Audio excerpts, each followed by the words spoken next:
अगर बीवी को एक ही रात में हामिला करना चाहते हो तो उसके साथ 4 तरीके से हमबस्तरी करो। हमल या उम्मीद होने के कौन से दिन मुनासिब समझे जाते हैं? मुकम्मल मालूमात जानने के लिए वीडियो को आखिर तक जरूर देखिए। हमल होने के कौन से दिन मुनासिब समझे जाते हैं जिनके दौरान मियां बीवी को मुबाशरत करनी चाहिए? आमतौर पर खवातीन को एक माह में यानी अयाम खत्म होने के बाद अगली बार अयाम शुरू होने तक आमतौर पर खवातीन के जिस्म में एक बार बेजा बनता और खारिज होता है। मर्द का मादा मनविया यानी स्पर्म खातून के अंदर 3 से 5 दिन तक जिंदा रहता है, जबकि खातून के अंडा की उम्र आमतौर पे 4 घंटे से 12 घंटे होती है। जदीद तहकीक के मुताबिक अगर खातून का अंडा और मर्द की मनी 4 से 6 घंटे तक साथ रही तो हमल यानी उम्मीद के लगने के लिए ये निहायत ही मुनासिब और तकरीबन यकीनी माना जाता है।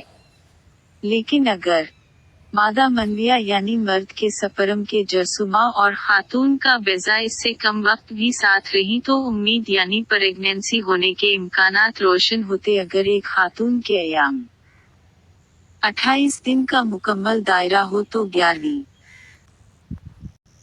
दिन से लेकर 14वें दिन के अयाम में बेजा खातून के जिस्म में से खारिज होगा, लेकिन 100% दुरुस्त बताना मुमकिन नहीं। इसलिए डॉक्टर्स आमतौर पर मियां बीवी के लिए खातून के अयाम खत्म होने के बाद 7वें दिन से लेकर 20वें दिन तक इस अरसे में मुबाशरत करने को उम्मीद लगने यानी प्रेगनेंसी होने को मुफीद समझते हुए उन दिनों मुबाशरत तजवीज़ करते हैं। खवातीन के बेजा के अखराज के दिन जानने की अलामतें अयाम गुजर जाने के बाद वजाना खुश्क हो जाती है और उसमें सर्विकल फ्लूइड बिल्कुल नहीं होता। फिर कुछ दिनों बाद वजाना में एक तरह का बड़ी सा फ्लूइड यानी गुम की तरह का चपकने वाला मवाद या सयाल मादा सा जाहिर होता है। फिर ये सयाल मादा बहुत ज्यादा नमदार और करीम की तरह सफेद सा हो जाता है। उन दिनों में मुबाशरत प्रेगनेंसी के लिए मुफीद होती है। फिर इसके बाद वजाना में ये सर्विकल फ्लूइड मुर्गी के कच्चे अंडे की सफेदी की तरह साफ और फिसलने वाली सी हो जाती है। ये दिन प्रेगनेंसी के लिए इंतहाई मुफीद और पर उम्मीद होते हैं। इंतहाई मुफीद बेजा की मुद्दत पूरी हो जाने के बाद वजाना एक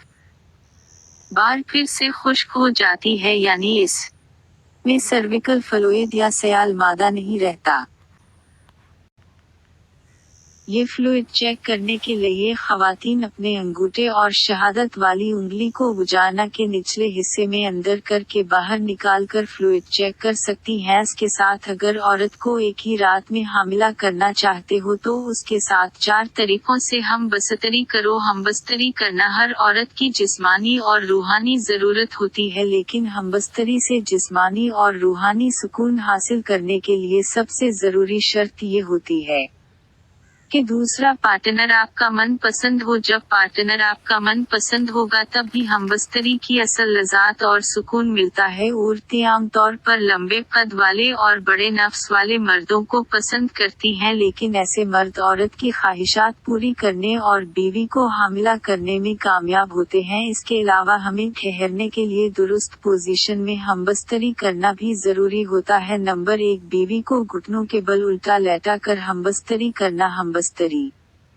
की इस पोजीशन में जहां बीवी घुटनों के बल मर्द के सामने उल्टा लेट जाती है और मर्द औरत के पीछे खड़े होकर या बैठकर औरत की शर्मगाह में पीछे के रास्ते अपना नफ्स डालता है और हमबस्तरी करता है। इस तरीके से हमबस्तरी करने से औरत की शर्मगाह में मर्द का नफ्स पूरा का पूरा अंदर जाता है, जिससे मर्द और औरत दोनों को बहुत ज्यादा मजा भी आता है और मर्द फारिग होकर अपनी मनी सैदहा औरत की बच्चादानी तक पहुंचा देता है और औरत एक ही रात में आसानी से हामिला हो जाती है। नंबर 2, औरत को नीचे लिटा कर हमबस्तरी करना। हमबस्तरी के इस तरीके में जहां बीवी नीचे बैठ के बल लेट जाती है और मर्द इसके सामने से ऊपर आकर बसीना होकर औरत की या टांगी ऊपर उठाकर अपने कंधों पर रखकर औरत की शर्मगाह में अपना नफ्स दाखिल करके हमबस्तरी करता है, जिससे मर्द की मनी सीधा जाकर बच्चादानी में गिरती है और औरत आसानी से हमला हो जाती है। हमबस्तरी की ये पोजीशन सबसे आसान और सबसे मुअस्सर है। इस पोजीशन में मर्द और औरत को कोई नुकसान नहीं होता। नंबर 3, बीवी को गोद में बिठाकर हमबस्तरी करना। हमबस्तरी की इस पोजीशन में जहां मर्द नीचे बैठकर या सीधा लेटकर औरत को अपने ऊपर अपनी गोद में बैठाता है और औरत की शर्मगाह में अपना नफ्स दाखिल करता है और औरत नफ्स के ऊपर नीचे हरकत करती है, मर्द और औरत दोनों के लिए सुकून और लज़्ज़त का बाइस बनता है। इस पोजीशन की एक खूबी ये भी होती है कि इस पोजीशन में औरत बहुत जल्द फारिग हो जाती है, जो कि औरत के हमल के लिए इंतहाई ज़रूरी होता है। नंबर 4, सीधे लेटे रहना। ऐसा करने से अंतफ़ा को वहां पहुंचने में मदद मिल सकती है जहां वो जा रहे हैं। 10-15 मिनट ये करना चाहिए। फिर अपने मसाने को खाली करें ताकि आपके पेशाब की नाली के करीब मौजूद किसी भी जरासीम को दूर करने में मदद मिले जो पेशाब की नाली के इन्फेक्शन का बायस बन सकते। वीडियो देखने का शुक्रिया।